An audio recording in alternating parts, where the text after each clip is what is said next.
நம்மளோட high range எப்படி கண்டுபிடிக்கிறது? ஹை வோக்கல் ரேஞ்சு நம்மளால் எந்த அளவுக்கு ஒரு ஹை நோட்டை டச் பண்ண முடியும், அது எப்படி நான் தெரிஞ்சுக்கிறது அப்படின்னா, கீபோர்டில் சி வச்சுக்கோங்க, இல்லை சி ஸ்ருதி பாக்ஸில் வச்சுட்டு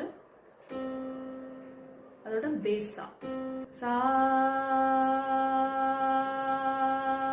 இருக்கு இல்லையா, இந்த சா இது மிடில் ஆக்டேவ், சரிகம பதன சான்னு போகுது. அப்புறம் அதில் ஒரு ஹை சா வரும், இது ஹை சா.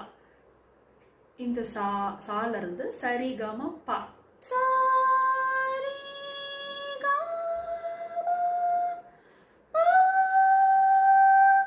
அந்த பா வரைக்கும் நமக்கு ரீச் பண்ண முடியுதா, இன்னும் அதுக்கும் மேலே பண்ண முடியுதா அப்படின்னு பார்க்கணும். அப்போ அதுதான் நம்மளோட ஹை நோட்.